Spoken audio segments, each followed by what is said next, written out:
really need to think like an Israelite to get what's going on in the Old Testament.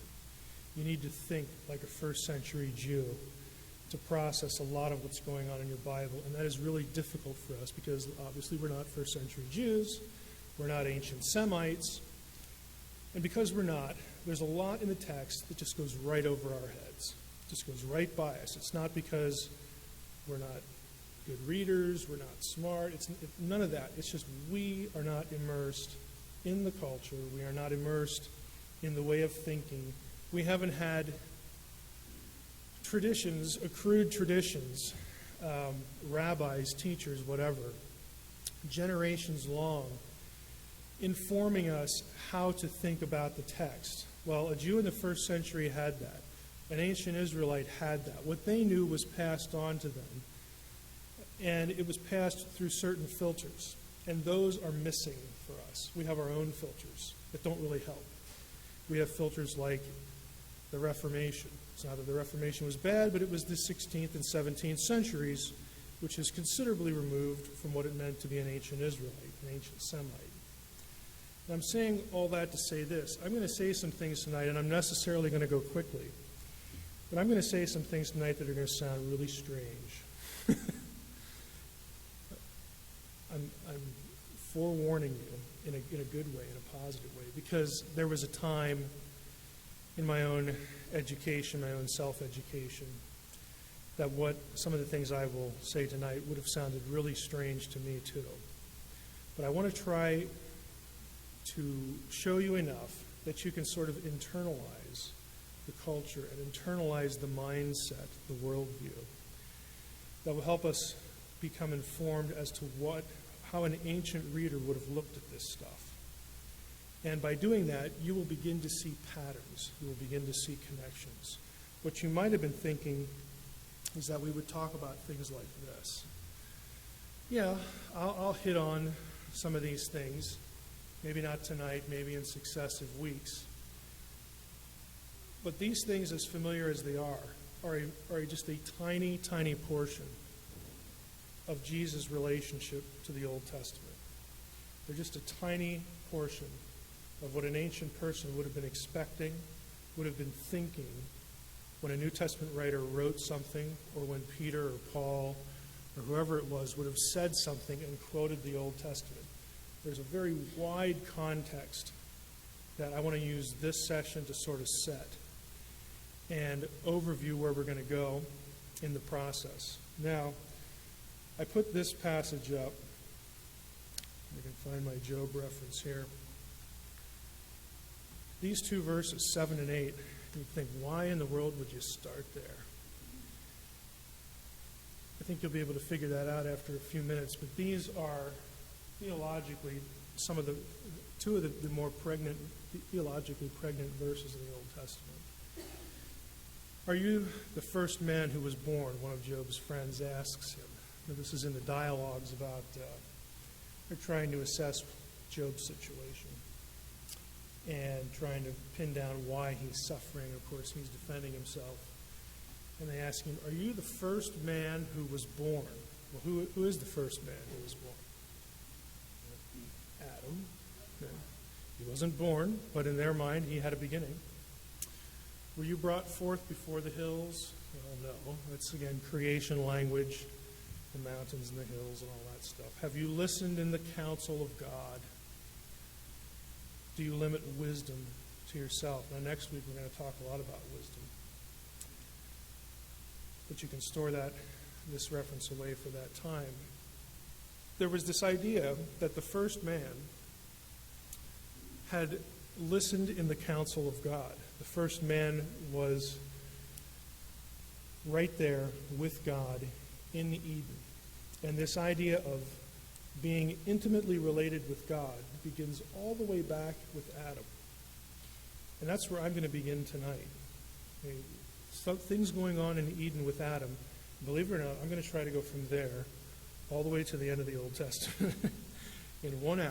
But I'm going to hit certain motifs, certain threads that run through the Old Testament, all of which in some way relate to national Israel and Jesus, and they get merged together. in the end of the story. So let's go back here and jump in here. Humanity in Eden. All the slides are going to look the same, at least for the first maybe 10 or so. On the left hand, we have ruler or father. Who is in charge? Who's the ruler of everything that there is to rule? Who is being ruled? And I'm using the words subjects because that denotes rulership above, but also family. Okay, God has a family. God is naturally going to be the ruler. He has a family, but he also has an administration, a bureaucracy. We fit into both those categories. And then there is human mediation. And I'm going to trace these three topics through the Old Testament and point out some things along the way. In the beginning, God, who was a spirit, okay, God is a spirit, Jesus tells us that, is present ruling. And I have the word embodied in purple here. When I talk about divine embodiment, that's going to be in purple. And I'm getting that from Genesis 3:8. Again, I'm going to go quickly. If you have questions, you can write them down. We'll take questions at the end. And I won't be able to really pause and lay all this stuff out for you, at least in this week.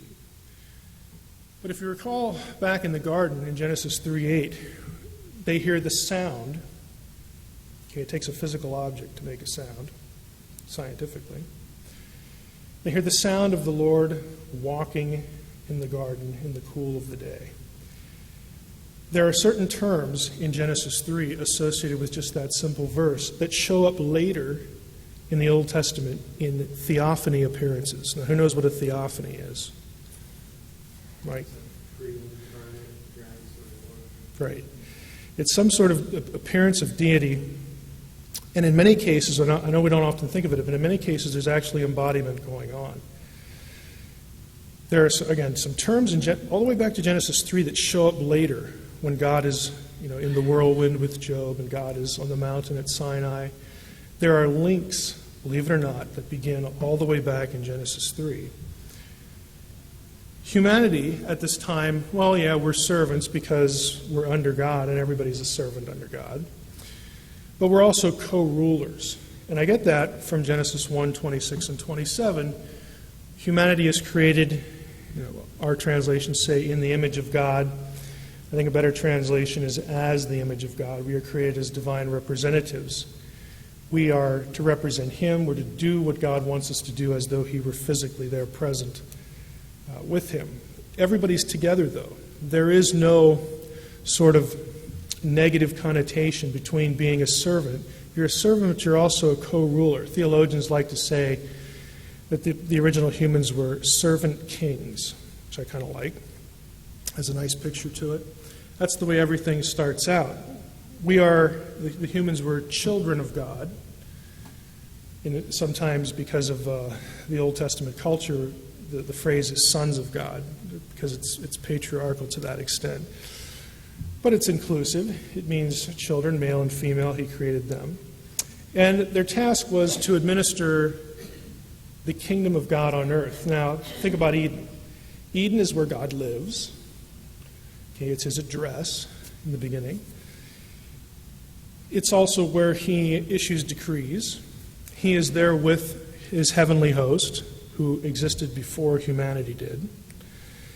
Elsewhere in the Bible, the heavenly host is referred to as a council, okay, a divine council. It's basically a bureaucracy, but it's also a family. We get plurals in Genesis 1:26 and 27. Let us create humankind in our image. But then we also get singulars. So God, singular, created them in His image. You get singular and plural. There's an interchange there between God and this group, the heavenly host, and somehow humans come on the scene and we're like them, but we're different. But we're sort of doing the same kinds of things. We're working for God. The kingdom of God is on earth. It's just situated in this place called Eden, because this is the beginning. The human mediator really is Adam, because, frankly, at the beginning, he's the only one mentioned in that role. And we go back to Job. Are you like the first man who listened in the council? So Adam is attending the council meetings, so to speak. He has access to wisdom. And in a week from tonight, we'll talk about wisdom in Proverbs 8 gets personified, gets pictured as a person who is a co-creator with God. That might be new to some of you. Look up Proverbs 8, verses 22 to 31. Wisdom is the co-creator with God. And the Old Testament authors do something with that, and the New Testament authors do something with that. And I'll preface next week's talk by asking this question. Where do the New Testament authors get the idea that Jesus was the co-creator? I mean, you look in Genesis 1, there's like nobody else there. You look in some of the other creation passages in the Psalms, where is anybody else? I mean, you look at that and you have to wonder, and people have asked, well, where did they get that idea? Because it's in Colossians 1, it's in 1 Corinthians 8, it's in Romans 11, right? It's in John chapter 1, of course. Where did they get that? Okay, that's a little preview. They're getting it from their Old Testament in some fairly cryptic ways. Now, there was a problem, of course. We have the fall. Humanity is removed from where God lives and where God works, where God and his heavenly host, his council, do their thing. Humankind is driven away. So we have a change in status. Human beings are after this point, they're not going to be co-rulers anymore. That's been disrupted. It's been ruined. It's been put on probation. What we have is a change in status, but God forgives them, forgives Adam and Eve, and says, amid the curses, you know, what we're going to have to do here is someday one of your seed, Eve, somebody who's going to come from you, and you're human, so that would be a human being. Someday there's going to be a human being that comes along that undoes what you've just done. It's going to reverse what you've just done. But until that point, see you later. You've got to get out of here. We're not going to let you in Eden anymore. But it's not the end of the story. So we have a sense of a deliverer who has to be human. The deliverer is going to, again, because they're human, they're going to be some kind of servant. Look, I want you to tune into the language I'm using. Deliverer, servant, human. Okay. There's a bloodline. There's a royal bloodline because Adam was a co-ruler. Humans were initially in the Old Testament story designed to be co-ruling. They had royal status with God, with the king. So there's some sense of that going on too. And we have the emergence of evil. We have a competing interest over against the interest of God. Now, if we move it up to Eden, from Eden to the flood, we get some of the same things. Who's the ruler? Well, God. There's also the language of embodiment here, very early in the Old Testament. And I have here Genesis 5:22, 24, and 6:9. This is going to sound really odd, but go look it up. You're going to be a little surprised like I was when I first saw this. These three references refer to people who, quote, walked with God. Now, we use that phrase all the time. If you actually look that up, walk with God, like in your Logos software, you're going to find that phrase only occurs 3 or 4 times in the entire Bible, and none in the New Testament. 0. Nobody is said to walk or have walked with God in the New Testament. Again, even though we use that all the time. Now, humans are commanded in both Testaments to walk before God and be obedient. But when God is doing the walking, when he's participating in the walking, that is a really rare phrase. And since the first occasion of this was Genesis 3, okay, the sound of the Lord God walking in the garden, and that has theophanic language that occurs elsewhere in the Old Testament. Scholars contend, and I would agree, that this language here, walking with God, used twice of Enoch and once of Noah, that has something to do with a direct divine encounter and a direct divine relationship. It's very unusual. But we have it in this period of these 3 people. Deuteronomy 23:14, I don't have a link to it. You're going to see this language used 2 more times here in Leviticus and Deuteronomy.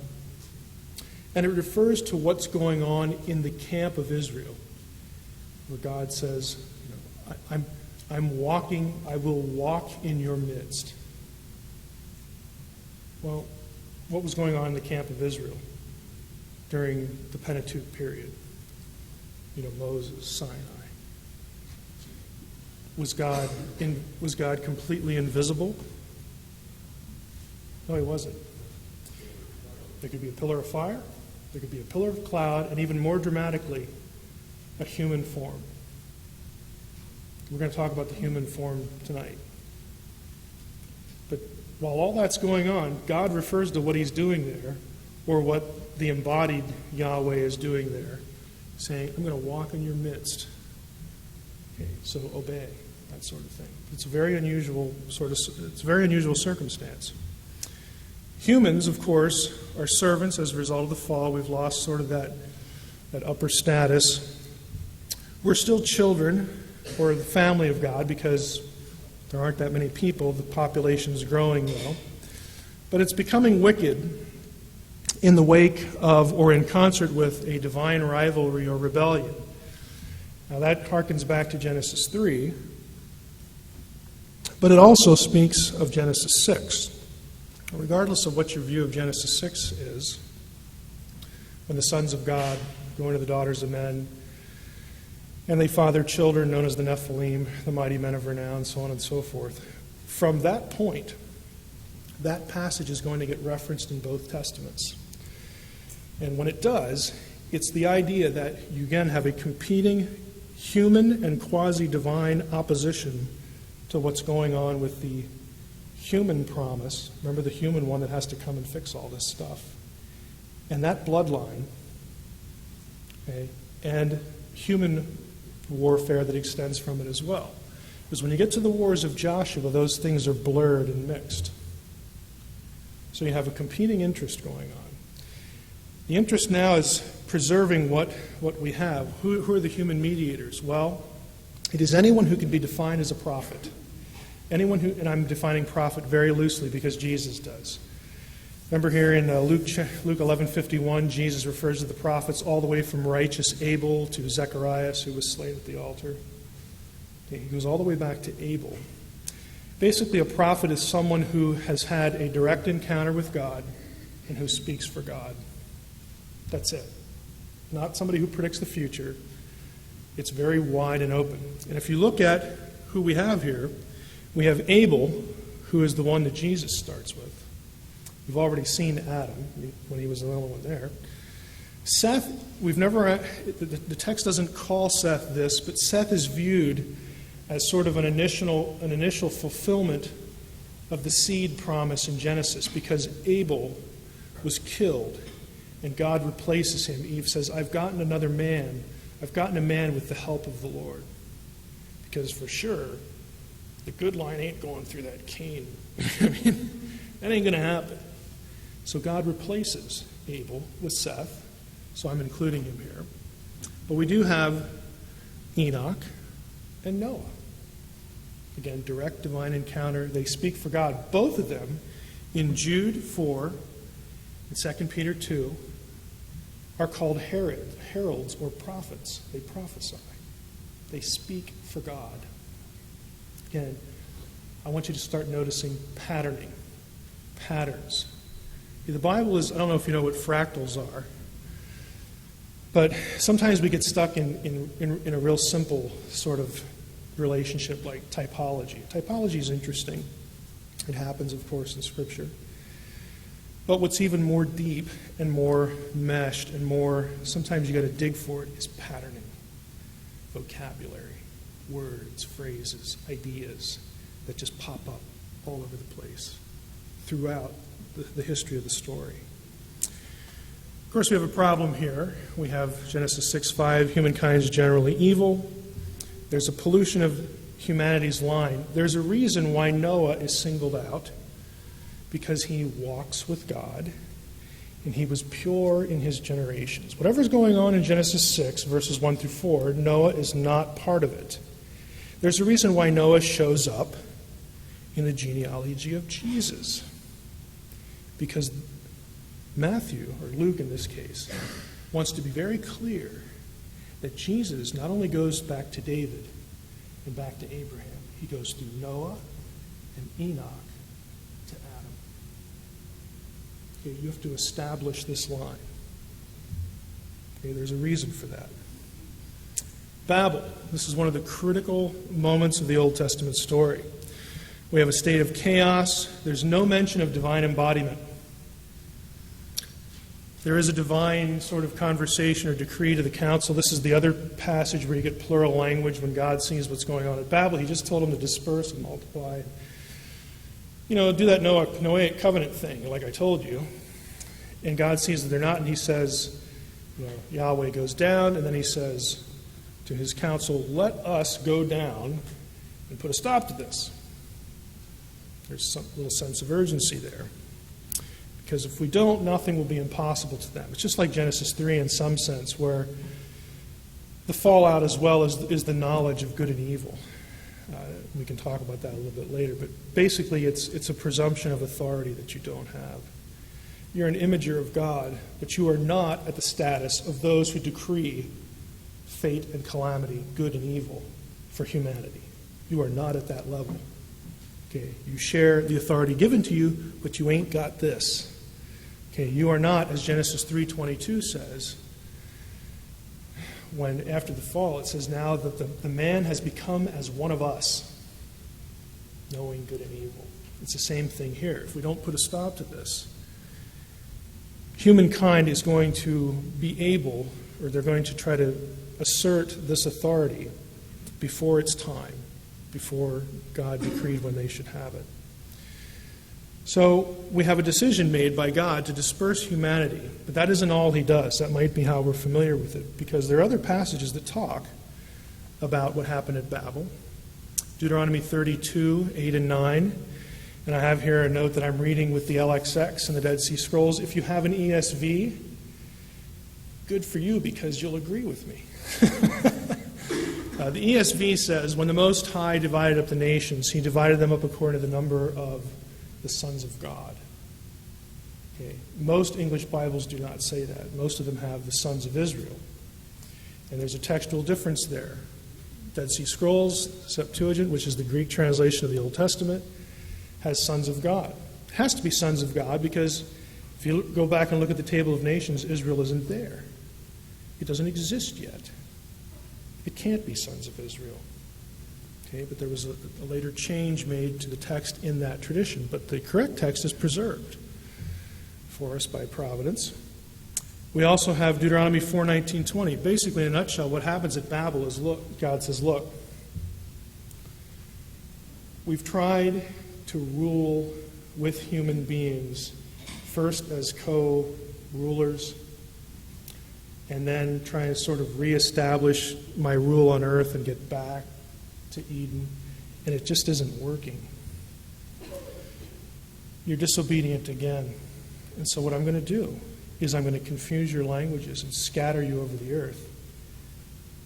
And not only that, but I'm going to divide you up, and I'm going to assign you to one of the sons of God. I'm going to put lesser beings who work for me, members of the heavenly host. You're going to report to them, and they're going to report to you. You're made for each other. Okay, I'm done being your sovereign. I'm disinheriting you from the family because I'm going to start over. And that's why chapter 12 of Genesis, right after Babel, is what? The call of Abraham. God disinherits the nations. And this is the Old Testament rationale. If you go to Deuteronomy 4:19-20, it says that the nations were allotted to these other beings, and they were supposed to worship them, not worship Yahweh. I had enough of you. It's the Romans 1 event of the Old Testament, God giving them up to their own desires. I'm going to start a new family. So long. Bye. Now you can have these for gods. And they work for me, so I want them to do a good job. And yeah, I can rightly say I'm the only deity, I'm the only God who is pre-existent, creator, and deserves to be worshipped. But you're under them now. I've had enough. Now, in the back of God's mind, God knows that the nations are rightfully his. And he's going to have a plan to get them back. But for now, he's had enough. He's up to here. So God has no human heir at the moment, so there we have a issue. And there's no kingdom among men. There's no mediator. No one's a prophetic figure in the era. We have a divine disinheriting, and God decides to start over with Abraham, who, not coincidentally, the writer makes sure to tell us that he comes from the line of Noah and Enoch. Just want to make that clear, because we're still going back to Adam. Patriarchs. God, again, is the ruler, the father figure. And here you get a lot of divine embodiment. God shows up in human form to the patriarchs with some regularity, either referring to himself or he's referred to as the Word. Doesn't that sound familiar? Or as some sort of man who we find out later in the narrative isn't really a man. It's called Elohim. A couple examples with Abraham in Genesis 12. It says, the word of the Lord came to Abraham. Now we think, oh, Abraham must have heard a sound, Well, if you read the rest of the narrative, if you read Genesis 15, if you read some other passages that refer back to that event, you find out that Abraham saw Yahweh. It wasn't just in his hearing, it was seeing, it was visual. This happens to Isaac as well. In fact, in Acts 7:2, Stephen's speech, Stephen says point blank that Yahweh appeared to Abraham. Just uses the point blank term, appeared. Happens to Isaac. Happens to Jacob. Okay, the three patriarchal figures. So we have God ruling. Why do I keep referring to embodiment? Because God is there. He's supervising. He's the sovereign. But when God wants to interact with people, he has a problem. God's problem is, if I really showed you what I am, you wouldn't know what to do. You wouldn't know how to process it. Because I am so other that it would just be pointless. Not only that, but what else do we hear in the Old Testament about if people really see the presence, if they really see the glory, what happens to them? You die. So God has a problem. But I don't want to kill you. I'd like to converse a little bit. I'd like you to know that somebody's there. But if I just kind of show up, you're going to die. So that's just kind of pointless. So what God does is he appears in ways that human beings can process with their senses. Sometimes it's a cloud. Sometimes it's a fire. In other cases, it's a human form. This is different than the incarnation, but you can see where the relationship is. This is different from the incarnation in that the incarnation has God upping the ante a little bit. God is actually born a human with all the frailties associated thereof. This is why the incarnation was such a shock when the New Testament writers would speak of it. The Jews, they knew their own Bible. They're used to this idea of divine embodiment. Yeah, God shows up as a person and there's conversations. But the idea that God would, for lack of a better word, risk actually being born as a human being, that was kind of scary. But if they were tracking with the Old Testament, when we get to the end of this tonight, you'll see why that was the only way it could have happened. It's the only way all the things converge. It was a necessity. But God comes to the patriarchs. He says to Abraham, guess what? You're going to have a kid. Yeah, I know you can't. Don't worry about it. I'll take care of it. So there's a miraculous birth with Isaac. Out of that comes Israel, the nation, Jacob's name change and all that. So in a very real sense, the Israelites are God's children, He's responsible for them being there. And they're also spiritual children as well. God now has a line on earth and a kingdom. Now, our figures, of course, are the patriarchs. It's kind of interesting. Who are the enemies that Abraham runs into in Genesis 14? Come on, this is a Bible verse I expect all of you to have memorized. that list of nations, Genesis 14. It's kind of interesting. If it's weird or boring, it must be important.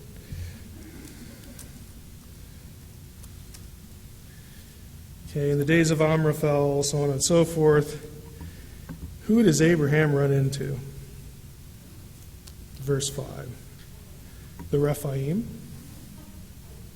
the Zuzim, the Amim, and the Horites, the Amalekites, and also the Amorites.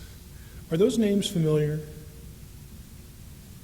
They're the same names that show up where? In the days of Moses and Joshua.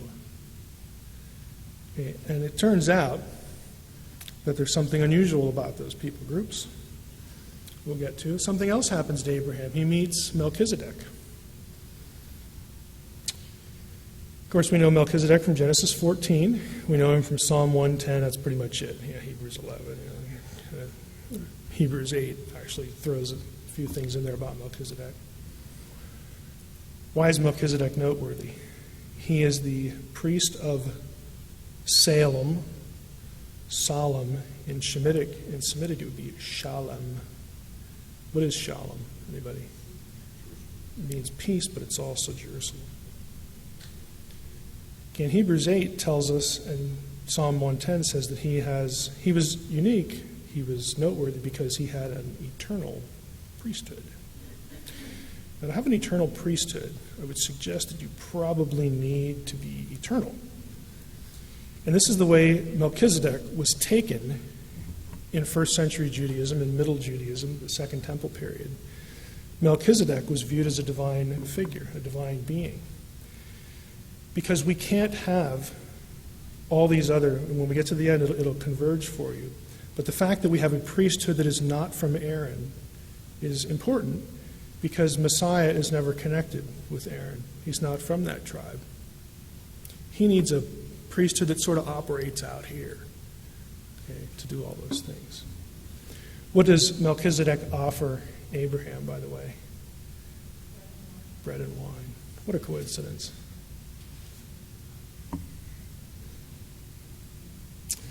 Moses, Aaron, and Israel. God is still the ruler. Again, lots of divine embodiment here. Exodus chapter 3. Who is in the bush? God's in the bush. Yeah, who else? Yeah, the angel of Yahweh is in the bush. And you go back to Acts chapter 7, Stephen's sermon, he tells you the same thing because Stephen's reading his Old Testament. The angel is in the bush. We get lots of appearances of the angel. Exodus 33, 1 to 11 is kind of interesting. Moses used to take the tent, pitch it outside the camp, far off from the camp. He called it the tent of meeting. Again, Moses has lots of experiences here with a direct encounter with God. When Moses entered the tent, the pillar of the cloud would descend, stand at the entrance of the tent. The Lord would speak with Moses. When all the people saw the pillar of cloud standing at the entrance of the tent, all the people would rise up and worship, each at his tent door. Well, he's back. Thus the Lord used to speak to Moses face to face, so on and so forth. And here we have Joshua. When Moses turned again to the camp, his assistant Joshua, the son of Nun, a young man, would not depart from the tent.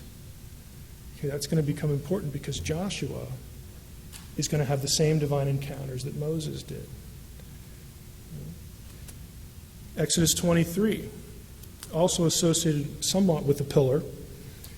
God tells Moses when they're heading out into the wilderness after they leave Sinai, he says, I'm going to send my angel with you. And you better listen to him because my name is in him. He will not forgive sins. My name is in him. Deuteronomy 4:37 helps us understand what that means. Because he loved your fathers and chose their offspring after them and brought you out of Egypt with his own presence. The name is the presence of God. It is the glory. It is what God is. And that thing, what God was inside this angel. The angel was the embodiment of Yahweh. And it went with Israel for the whole trip. Every day. Everybody got to see it. At least if you could see the front of the camp. Okay. Everybody got to see that. So much so when you get to the book of Judges, Joshua's died, and it's like, well, we still haven't, taken the land like we were supposed to. The angel shows up at a place called Bochim, which means weeping. Why is it weeping? Because the angel says, you still haven't done what you're supposed to do. I'm out of here. And he leaves. And the people sat there and wept. That's why the place is called Bochim unto this day. Because they'd had it for 40 years. Every day. Divine embodiment, Yahweh in human form, right there on the scene. And they still didn't do it. All this stuff happening again, Moses and Joshua's day. Moses is called the servant, God's servant. He represented the nation at large. He was also a prophet. Remember Deuteronomy 18, prophesying that there would be a prophet someday that would rise up, to the level of Moses. Of course, the New Testament applies that to Jesus. It's also during Moses' time that God calls Israel as a whole, as a nation, my son. When they go into Pharaoh, God tells them, when you go into Pharaoh, here's what you say. Let my son go into the wilderness that he can offer sacrifice to me. Israel's called my son. Makes sense because that's God's family. Israel is reborn and redeemed from Egypt, which restarts the kingdom among men. Our mediator, again, is Moses. We're going to skip the whole law dispensed by angels, which is mentioned 4 times, 3 or 4 times in the New Testament. Where do they get that idea? Well, they get it from the Old Testament. Kingdom of priests. Aaron gets to see divine embodiment as well. So he becomes a prophetic figure of importance. But God reminds them that, look, what I really want you to do is I want you all to be a priest. I want you to be a kingdom of priests. I want you to all be this. Problem, they fail at Kadesh. This is when they're going to go into the land, and they send in the 12 spies. They come back, and 2 of them say, yeah, let's go get it. 10 of them say, forget it. Why do they get scared? Because the Anakim are in the land. Numbers 13, verse 33. The Anakim are descendants of the Nephilim. Where do we get them? Genesis 6. Here, the whole competing human and quasi-divine bloodline thing starts to emerge again. They are standing in the way of the kingdom. They are standing in the way of God's Son. They are standing in the way of kingship. They are standing in the way of fill in the blank. All these motifs. And they fail. We can't do it. So they get sent out in the wilderness. Joshua is going to be the leader. God is still in charge. Joshua was with Moses on a few of the divine encounters that Moses had. And in a few of them, God actually commissions Joshua. Takes a portion of the spirit that's on Moses, puts it on Joshua, tells Joshua, you're the next leader. But Joshua has his own special encounter apart from Moses, which is Joshua 5. The captain of the Lord's host. Now, I have angel here in the notes, because I think it's pretty, at least it's clear to me, that the captain of the Lord's host is the angel that has been leading them for the whole time. Why do I say that? Because the angel is described, the captain is described as V'karbo shalufa beyado, with his sword drawn in his hand. That phrase, that concatenation, occurs 2 times elsewhere in the Old Testament. I have the verses here. Numbers 22, 23. Who's that? Remember the Numbers 22? Balaam. It's the angel of the Lord in the Balaam incident. And 1 Chronicles 21, 16 is also the angel of the Lord. Joshua has the same, again, status, the same divine encounter. We have the same God's ruling, God's observing, but God is meeting with Israel as an embodied human figure. Same as before, during Joshua's time. Joshua replaces Moses as the heir to the servant prophet role, but not the ultimate fulfillment, and that was Jesus. Israel is still God's son, his children. That role, the role of, again, the servant prophet, was supposed to be a king, and also the Son of God role was supposed to be filled by a king once they had kings. Once you get in the land, set up the monarchy, we get kingships. How do I know that? Because when they actually get in there and have a king, that's what the king's called. Okay, the Lord said unto my Lord, okay. You have those passages, but you also have Psalms that refer to the king as God says, my son. Because the king now embodies, the king sort of subsumes, he stands in the place of the entire nation. The king is the nation is the king. Yeah, God knows that there's corporate and individual, but in the language that's used, we have a human being who's royal, who is there to protect and establish divine kingship, the kingship of Yahweh among the nations at a specific geographical place. He's supposed to be a servant, and he's also supposed to rule according to the law. The king, again, becomes the new Moses.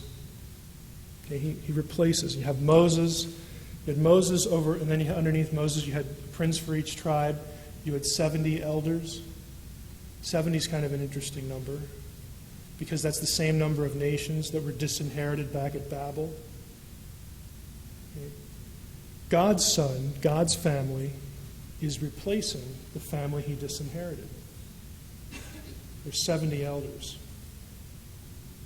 When we get to Jesus, Jesus does something associated with that number too. But the king ultimately was supposed to have all these things sort of fuse. The prophetic figure, the person who spoke for God. All these things were supposed to be focused on the king. And the king was supposed to carry the program through to its eschatological end. But the king fails. Joshua, of course, goes in, does what he's supposed to do. And if you actually look, we don't have time to do this. Any one of these is like a 2 or 3 hour talk. If you actually plot the places, there are only 4, 5, 6, something like that, places that are put under the parem in the Old Testament. That's when everything living, every person living, sometimes even the animals, are to be killed. Okay, that isn't the usual mode of conquest. Usually the verb is drive them out, possess, their houses, and God says, you're going to live in houses you didn't build, you're going to have fields you didn't plant, you're going to, everything's there for you. But on a few occasions, God said, go in there, and they have to be wiped out.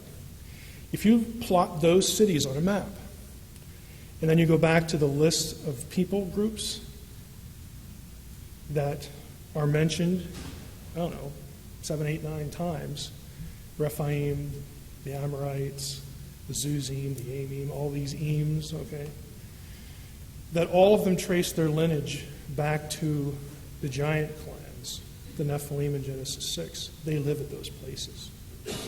Those are population centers of those bloodlines. Now, I've never seen that in print, but just do it yourself. You will find out. Even the Amorites. The Amorites are kind of a generic term when Joshua goes into Ai, and they lose because of what Achan does. He laments, he tears his clothes, and he says, we came all this way, and now we're going to get beat, by these Amorites. Amorites, according to the prophet Amos, were unusually tall.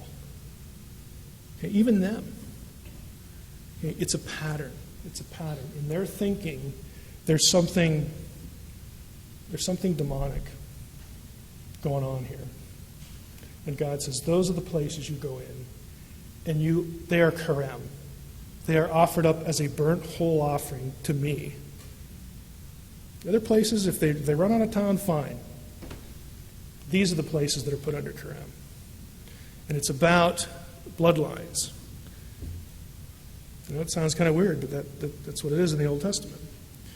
So they don't complete the conquest. We finally get a conquest under David. Of course, Samuel is around when David's around.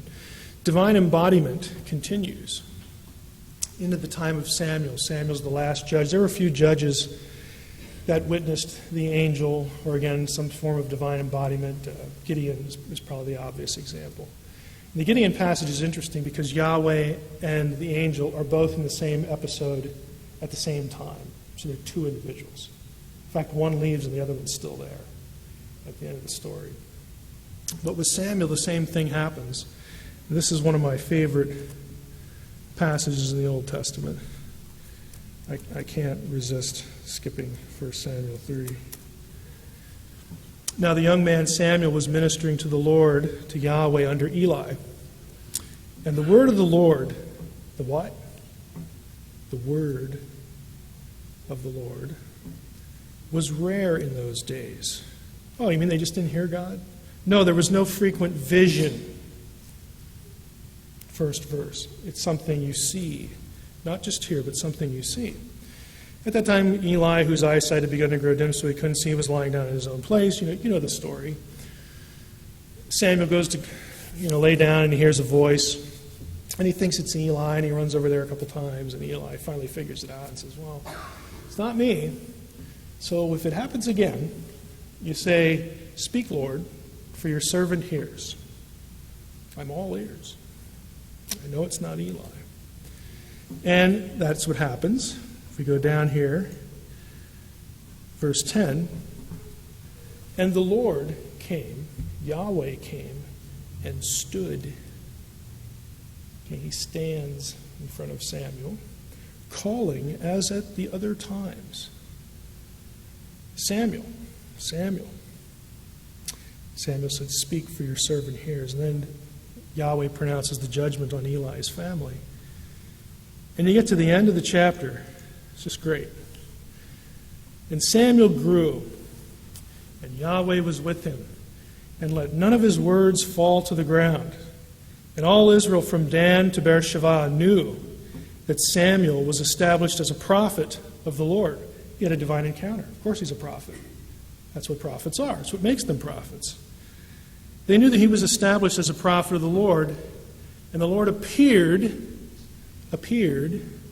again at Shiloh, which is where Samuel and Eli were living.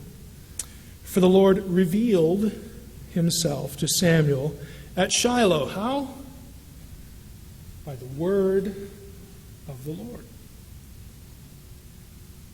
See, the word, sometimes in the Old Testament, is a human figure who is Yahweh. It's right there in the Old Testament. When John writes John chapter 1, he's not like, now which Greek philosopher should I quote here? Oh, I need some help from pagans. How do they talk about God? No. He knows his Old Testament. But that's what you'll hear in a lot of commentaries. John, heavily influenced by Greco-Roman philosophy, writes his gospel. Well, I'm not saying he was totally uninfluenced. I am suggesting, though, that he knew his Old Testament pretty well. David is called the servant. He's the king. The king is the servant. He's my son. He's the Son of God. Israel is now a kingdom of God on earth. David himself had a divine encounter. You look these passages up, 2 Chronicles 3. He meets the angel. The passage says that Yahweh appeared to David, father of Solomon, and it connects it with Ornan, the Jebusite, back at the threshing floor. You go look at that passage, it's the angel. Solomon sees the same thing. Again, they're kings, but they're also in this long line going all the way back to Adam. People who meet God and speak for God. Long line of the prophets. Okay, we have a failure under Solomon. Here, the word of the Lord is even rarer. Other than Solomon, we don't really get too much divine embodiment. We don't get it with kings at all after Solomon, because most of them are bad. Okay? But we do get it with prophets, what we think of as the classical prophets. And the prophets are called servants. My servant, the prophets. My servants, the prophets. You look at that string of verses in Isaiah. Everywhere you see servant in Isaiah, pretty much everywhere, it refers to the nation of Israel. It can refer to the prophet, which is why Jewish interpreters think that the suffering servant of Isaiah 53 is probably Isaiah. They don't want to see messianic overtones there. So they're not making that up. They're using the precedent of the rest of the book. But you also get a couple pagans referred to as my servants, Cyrus and later Nebuchadnezzar. Isn't it ironic that when it's time for Israel to get punished, and it looks like the kingdom is over again, kind of just like Babel, well, it's just not going to work. I disinherited the nations back then, now I got to disinherit my own kid. Isn't it ironic that when it comes to that time, God calls two pagans from the foreign nations who had been disinherited and said, get up on your horse, I have a job for you. Would have told the astute reader of the text is that, no, wait a minute.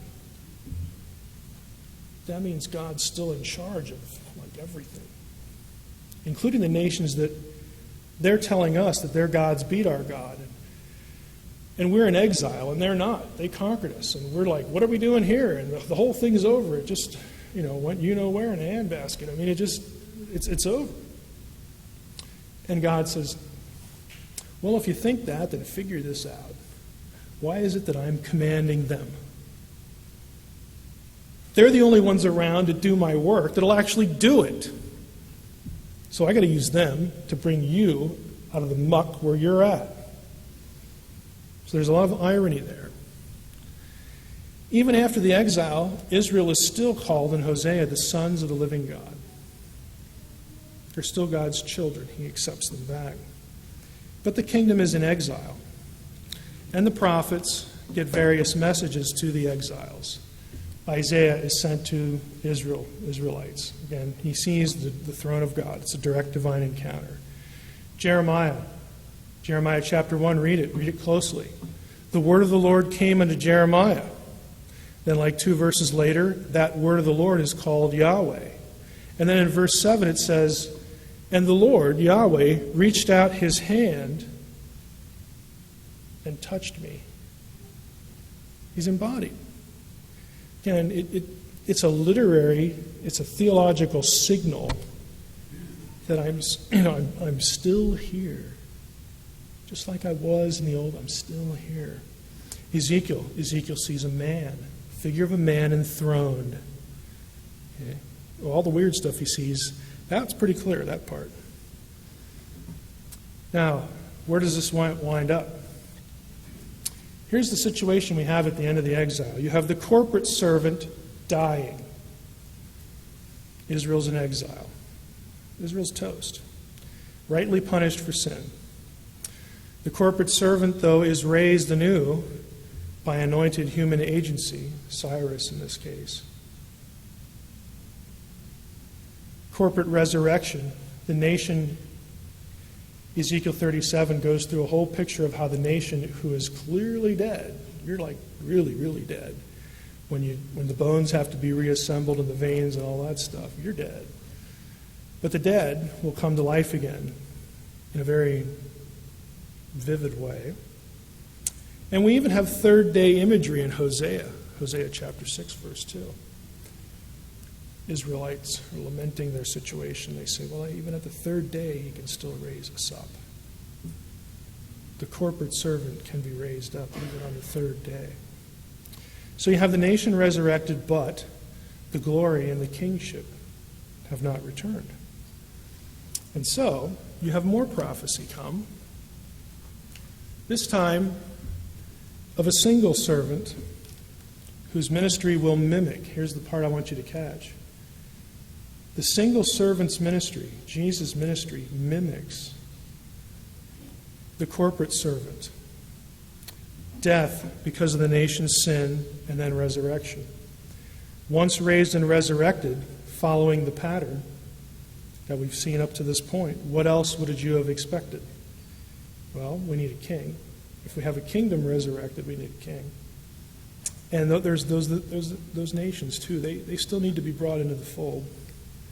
Because God disinherited them, but yet he's still clearly interested in them. And he's told us a couple times he's going to bring them back. And they're going to worship him. He will be their God. We need a prophet like unto Moses, because that's still hanging out there. We need a priest who isn't from the Aaronic line, but, oh yeah, there's that guy Melchizedek. Okay. We need a return of the glory of the presence of Yahweh. And we still need the original prophecy that started the whole ball rolling. We still need a human being that will undo the effects of the fall. And I want you to just look at this visually. We have here Jesus' bloodline back to Adam. Again, in parallel with some of the other bloodline issues that emerged in the primeval history. That's followed by a miraculous birth. Okay, Abraham, Sarah, and Isaac. Well, the Gospels have that too. And then Israel, my son Israel, is taken out of Egypt. So is this son out of Egypt. In fact, Matthew says, yeah, he came out of Egypt because, like Hosea says, out of Egypt have I called my son. Corporate individual, the same things going on. You have deliverance under Moses. At the baptism of Jesus, I mean, you have, again, you can talk about, the water imagery or whatever. What's really going on is at the Exodus is a victory over the gods of Egypt and a rebirth of the nation as God's son to start up the kingdom again. It's interesting, at the baptism, God says, "This is my son," so everybody can hear it. Of course, he comes to fulfill the law. We have the law at Sinai. The law, of course, points to Jesus. Jesus administers righteousness to his people and nations. And look at the passage quoted at Jesus' baptism. Isaiah 42. My servant. Then it's Israel. This time it's not. Because his life is mimicking, is echoing what happened to the corporate son. Then they go into the wilderness. The corporate son fails, goes into the wilderness, which is associated with chaos and demonic forces. Jesus goes into the wilderness, and we have a victory over Satan. Satan offers him the nations. Isn't that curious? Bow down and worship me. It's not an empty promise. I'll give you the nations. Jesus says, I don't think so. I got another way to get them. I don't need you to give them to me. What does Jesus do right after he defeats Satan in the wilderness? Luke chapter 10. He sends out disciples. How many does he send out? 70. Now there's a textual disagreement, 70 and 72. It goes back into the Old Testament, 70 and 72. If you look in Genesis 48, the count there is given at 70, but the problem is how to count Ephraim and Manasseh and all this kind of stuff. The tradition at 70 is very strong. And not only that, it lines up everywhere else. Over here, after we wander around the wilderness, then we go into the land under Joshua. Joshua's holy wars. He defeats all human and all semi-divine opposition. Well, Jesus does the same thing. The ministry of the 70 begins and coincides with the casting out of demons. The 70 cast out the demons. It's the only time in the Bible where demons are cast out is the New Testament. It begins with the Gospels. Why? Because it marks the inauguration, the beginning of the restoration of the kingdom of God. And in this case, it ain't going to get overturned like it did before. Why not? Because all the other iterations in the Old Testament, who was God depending on? The corporate servant.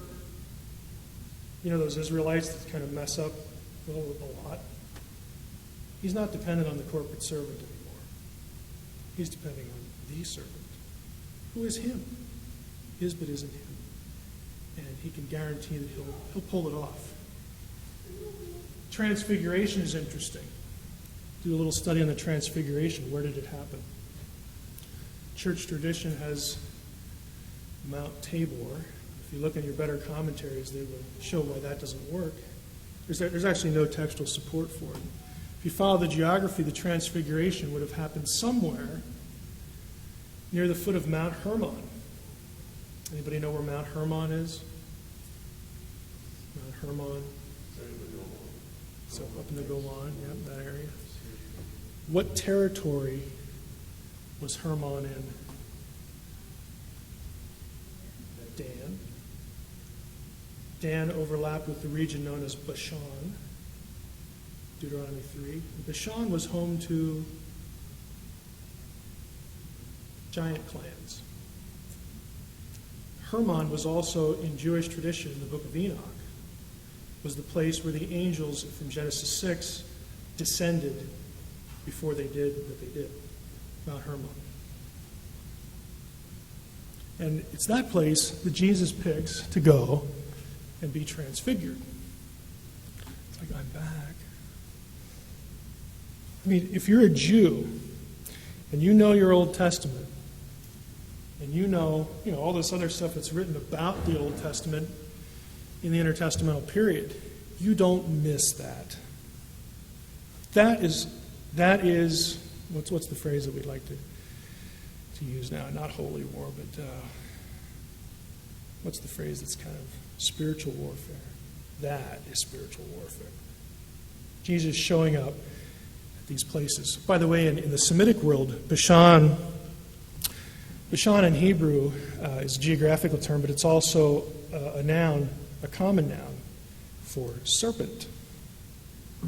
Who would have thought that?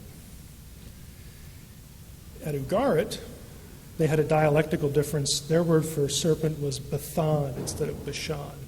It's a little TH-SH interchange going on there. They actually described the region, and they considered it the gateway to the netherworld, the gates of hell, if you will. So that's where Jesus shows up. Just want to let you know who I am. We have the demise of the kingdom over here due to apostasy and unbelief. The Son, Israel, is surrendered to the nations and their gods by God.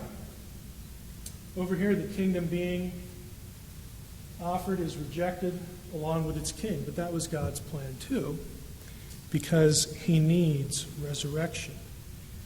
The single servant needs to be resurrected to fulfill the imagery of the corporate servant who died and was resurrected. That's not the only reason God did that, but it's there in the text. So here we have, again, the whole thing with Cyrus, the anointed, the servant dies but yet lives. It's not the nation there. Prophecies of resurrection. And here we get, again, the shepherd, the Messiah, the servant, brings deliverance and dies, but it's raised on the third day. The nation of the kingdom is revived with him. Israel rises with him, because he is Israel. Progressing toward an unstoppable, and that's the key idea, an unstoppable eschatological culmination. This one won't fail because we're no longer trusting on mere human corporate servants. This time we have the servant. And if you stop to think about it, how else could it have all been pulled off? You've got servant thread meets, in Jesus. You've got divine embodiment.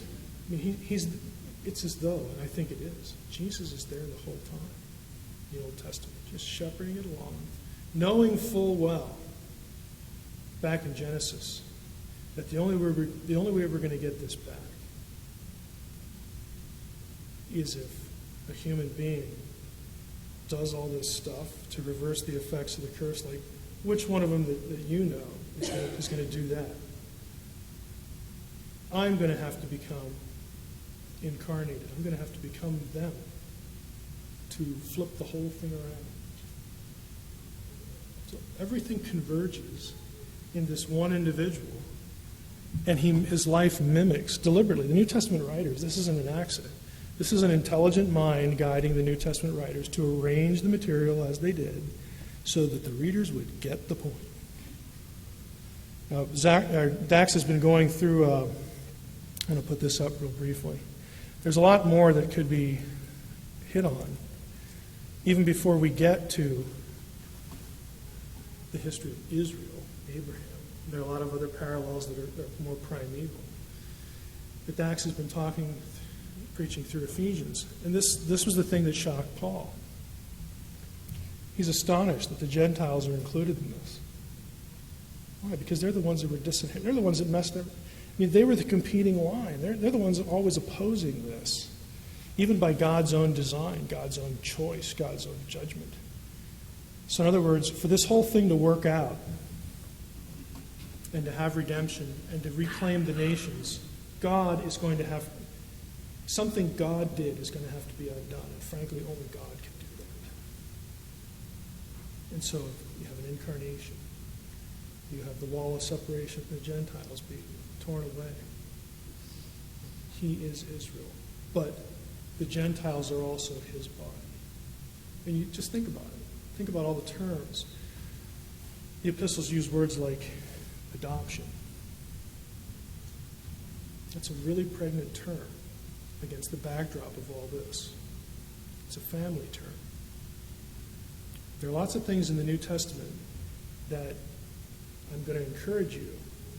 This is our wrap up here. I'm going to encourage you to filter through. Look for repetitions. Look for patterns. In academese, we call this intertextuality.